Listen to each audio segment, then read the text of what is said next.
Discipline is the sword that carves the path to your destiny.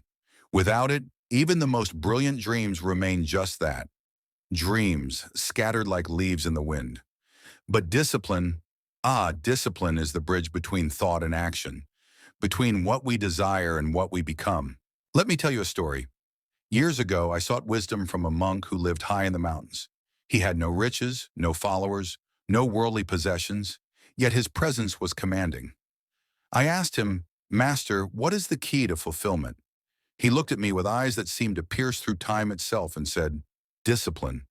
It is not talent, nor luck, nor strength that shapes a man's life. It is the consistency of his actions.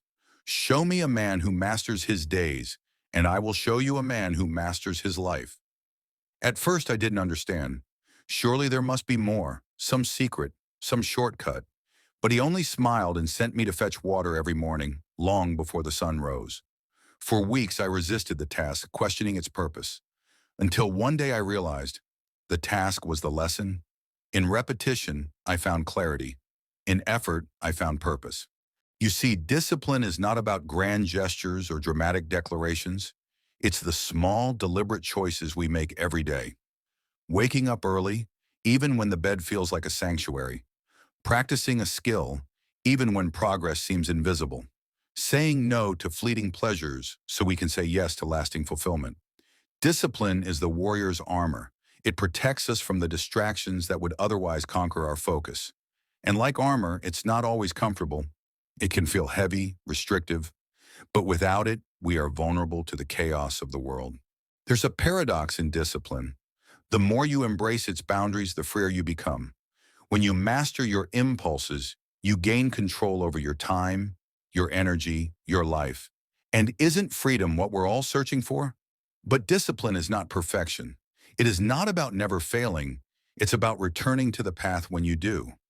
It's about forgiving yourself for the misstep and taking the next step forward.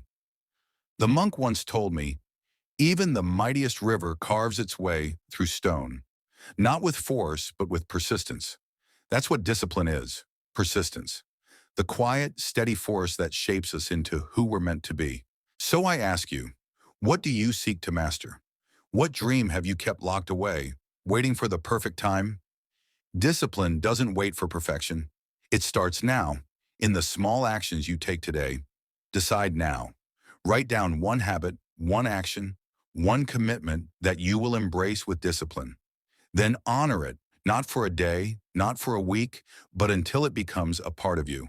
And when you falter, as we all do, remember, it's not about the stumble, it's about the stand. Discipline is the path to freedom, the key to growth, the mark of a warrior. And you too have the strength to walk that path. The question is, will you?